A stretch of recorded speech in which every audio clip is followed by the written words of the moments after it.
আর এখন এসছি রাত্রে রান্নাবাড়ি করতে। তো বাইরে বৃষ্টি হচ্ছে, দুপুরে তো রান্না হয়নি, তো ভাবলাম আজকে খিচুড়ি রান্না করি। তো তার জন্য কি কি আয়োজন করেছি চলো দেখাই। এখানে ডাল ভিজিয়ে রেখেছি, এখানে 3-4 রকমের ডাল আছে, ঘরে যত রকমের ডাল ছিল সব ভিজিয়ে রেখেছি, এটা আধ ঘন্টা আগে ভিজিয়েছি। এখানে চাল ভিজিয়ে রেখেছি কেবলই। তো আর এদিকে ঘরে বিশেষ তেমন সবজি ছিল না, তো যা ছিল তাই দিয়ে খিচুড়ি হবে। টমেটো, গাজর, আলু, এখানে কটা কি বলে এর নাম, সজনে তো ছিল, এইগুলোই কেটে নিয়েছি। একদমই শর্টকাটে রান্না বসিয়ে দেবো। রান্না হবে হচ্ছে প্রেশার কুকারে। তেল দিয়ে পাঁচফোড়ন দিয়ে দিয়েছি, পাঁচফোড়নটা একটু ভাজি হোক। রাঁধুনি ভাজি হয়ে গেছে, এখন হলো সব সবজিগুলো একবারে দিয়ে কোনো রকম একটু নাড়াচাড়া করব, হালকা একটু ভাজি করব, বেশি করব না।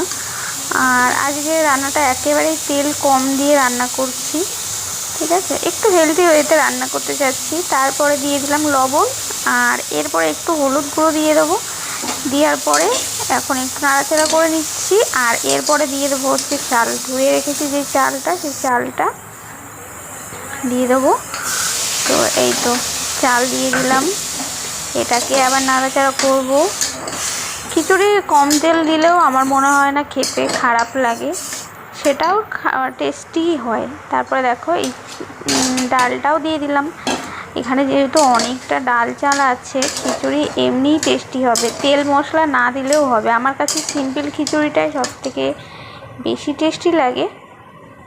তো এই তো রান্নাবাড়ি বসিয়েছি, এরপরে দিয়ে দেবো জল, দিয়ে দিয়েছি, দিয়ে এটাকে নাড়াচাড়া করে এখন হচ্ছে গিয়ে প্রেশার কুকারে ঢাকনা দিয়ে দেব। দিয়ে এটাকে বেশি না, 2টো সিটি দিয়ে নিলেই হয়ে যাবে আমাদের খিচুড়ি রান্না। ছোট্ট একটা ব্লগ শেয়ার করলাম, কেমন লাগলো সবাই কমেন্ট করে বললো। Tata, bye bye.